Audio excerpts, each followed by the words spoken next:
I do wish you had a very good time these 2 days, you know.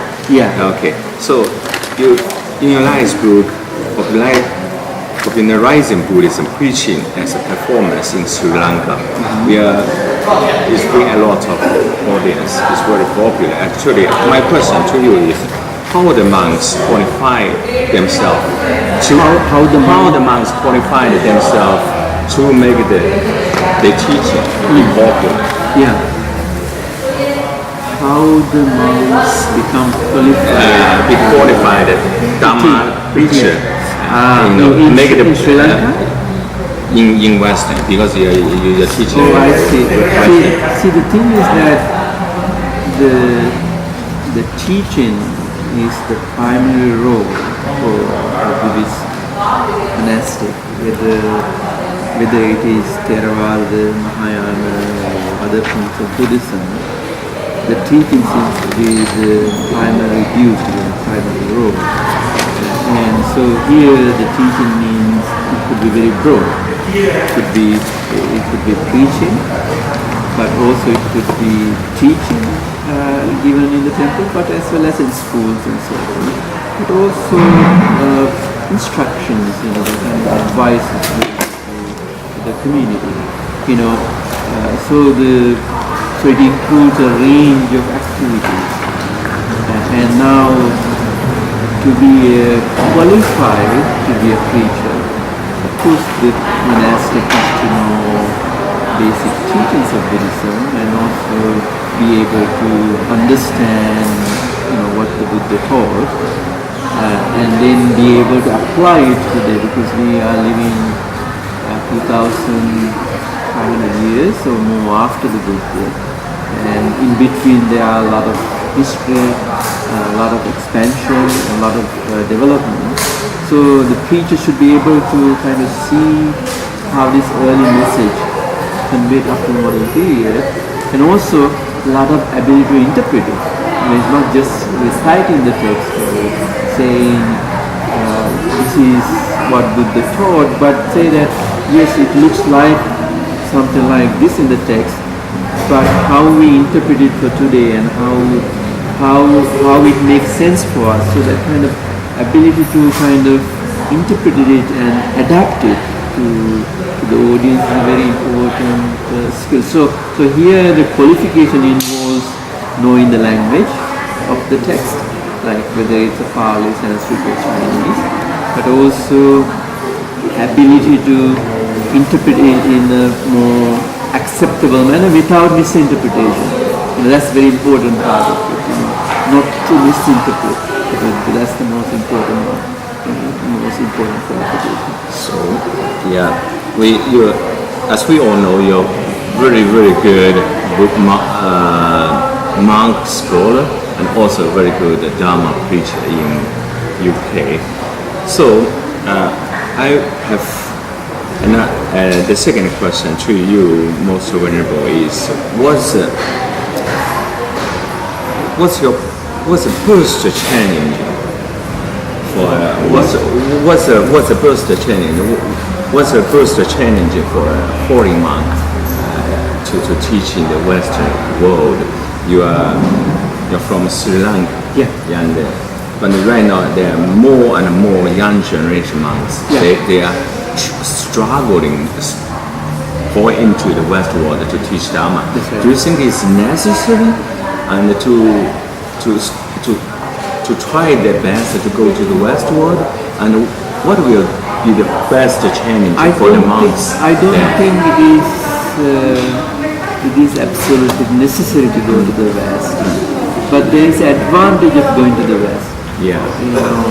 Because I think we could do our propagation and the teaching in our own countries, but I think if we go to the West, we try to teach in a different situation, and that kind of gives certain skills even for a shorter period. If a young monastic go abroad and live in a monastic setting, I think that person receives some experience to to interpret Buddhism in a much more liberal way rather than with a conservative standpoint, because usually the people abroad are not necessarily Buddhist, and even people who come to the temples and practice Buddhism, they are not Buddhist. And it's a very, this Buddhist identity is very superficial. It's not something what is expected in Thailand or Sri Lanka, when we call Buddhism, they are quite very pious and so on. That's not what you find. So that kind of experience could be quite challenging. And then issues like equality and like equal treatment to men and women, and giving places and avoiding sexism and all sorts of issues, I think you have to become more aware when you go abroad, because when you live in the context and you are not aware of it. So it can be quite an interesting learning experience for the young people to kind of see it in a different light, and then be able to interpret Buddhism in a more neutral way. So I don't mean that the monk should go abroad just to convert people, but that's not it. But it may be the one that I was saying, that the primary function of the Buddhist monastic should be teaching.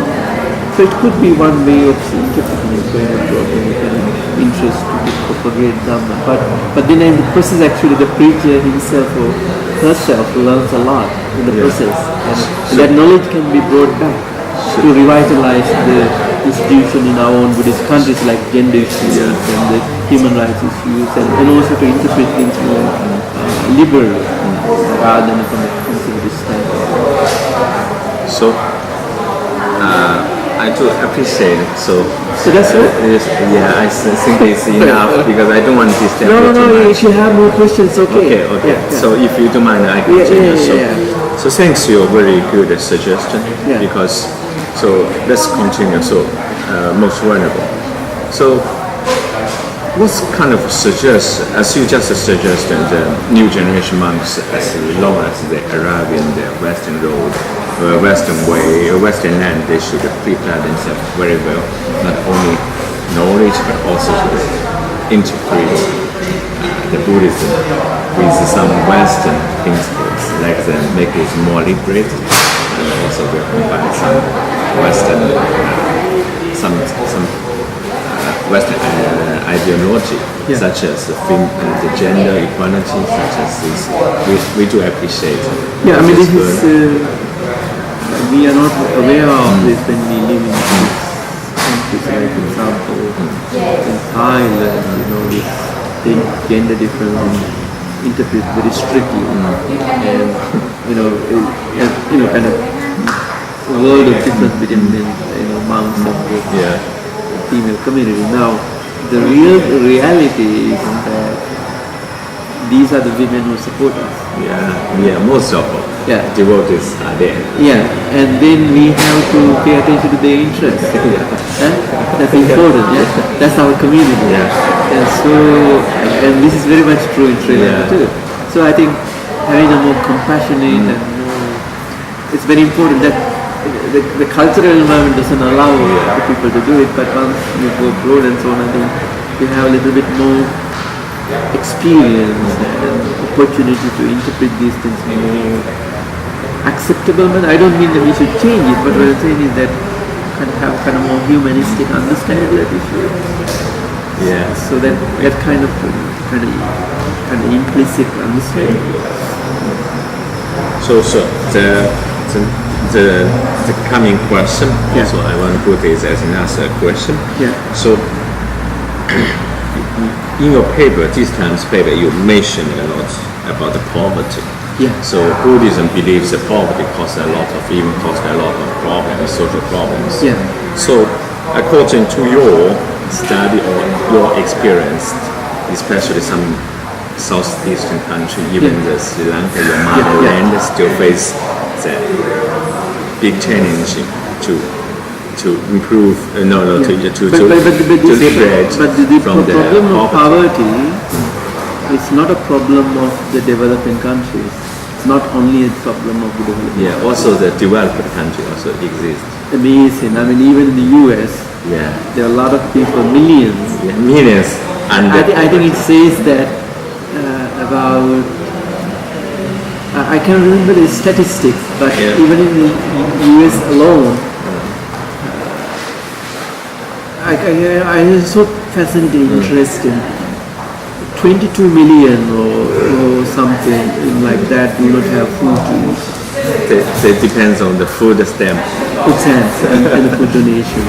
And the same in the United Kingdom. So the poverty is not something that, there may be greater variation of poverty, levels of poverty in various countries, like the poverty level in Thailand may be different from the poverty level in Sri Lanka, or it may be different from the poverty level in the US. But nevertheless, the notion of poverty is there because the relative concept. Poverty is a relative concept. It's always measured in relation to those who have. Kind of the poverty become meaningful only in relation to the people who have a lot of money. So in America it's measured, whether you have $20,000 or something like that. And then they will say, you're poor? In India, people cannot make $1 a day. But this seems to be quite stupid way of putting it. Because the measurement is dollars. That's not right. So, and also what is included in poverty is not universal. See, I think we have to be very specific what we mean by poverty. See, I think in my talk, when I talk about poverty or when I talk about the scriptures, there I think poverty I meant, or the text meant is that not having basic things like food, for example. So that's what I think, the employment and the food. And those are the things I think the Buddha meant, I think. But today when we mean poverty, it means many other things. Education and sanitary stuff and a lot of money to purchase and things like that. That's not what Buddha meant. Buddha meant was that people do not have any aim, they don't have any hope. So it's kind of, we are talking about a lot of complex idea of poverty. I think we have to define what we mean. I think in general what we mean is if people do not have food to eat, that can be considered as poverty. Does it make any sense? It's not an absolute concept, it's a relative concept. Very profound definition. So then, what do you think will be the very most sufficient way to make those free those all poor people from the suffering of the poverty according to Buddhism? I think we did not go into detail, but in the papers the Buddha taught that the alleviating poverty relies on the state, the rulers, the people who are the political leadership to take the leading, so they are the policymakers. So the kind of Buddha pointed out that lack of structure, lack of vision, lack of compassionate thought are the cause of all these problems. So the Buddha kind of goes into kind of the politics, kind of critique of the state. Critique of the state. So the state is the one actually should take a very, very active role in changing. They are the people who have power. The people who have power should take positive measures to change it. So it's a critique of the state rather than the critique of the individual people. So it's not necessarily blaming the rich keeping the money or hoarding the stuff, because it's usually in the current dialogue it becomes more animosity towards the rich. They kind of say that the rich people exploited us. That's why they are rich. Okay, that seems to be one-sided argument. Because maybe the problem is actually the state allowed them to exploit. So the problem is with the state rather than with the individuals. So the state allowed these individuals to accumulate wealth. As a result, it became poor. So the state should have more active role so that the resources are equally distributed. That's so it seems to be very. So the modern dialogue is kind of the power to say is to kind of attack the rich, but I think it's a bit unfair to attack the rich because the rich work hard. They're supposed to work hard in order to earn. And so saying that blaming them because they are rich. It seems to be Being blamed because the being rich is really not also not. And so, according to your statement, Most Venerable, you don't agree the poor necessarily is rich. This shouldn't, because the problem is Because right now the poor always, as you just mentioned, we always blame the richest people exploited us and we pay them. But thing is, somebody allows them to exploit. That's the problem. It is not that because usually if you think it in life, you do not get anything without hard work. You know, everybody has to work hard in order to get it. So even these rich people, unless they inherited from the parents, they have to work hard. Even inherit from parents, they have to work hard to keep continue it. and maintain. Otherwise they collapse. And so the problem is that we have to appreciate the hard work, whether it's the hard work of the poor or the rich. And for the poor people, what happened is that even though they want to be hard workers and work, they don't have a proper structure to implement it. That's the problem. But that goes to the state. The state is responsible to provide in a proper framework for people to flourish, so that both can survive, the people. Because we need businesses. The businesses are the ones who create jobs. So you cannot talk about creation of jobs without big businesses. Because businesses are the ones who produce new employment. So there should be a kind of balance. So the critiques is, I think, goes more to the state. State is responsible, but they are the ones who should prepare groundwork for elevating poverty.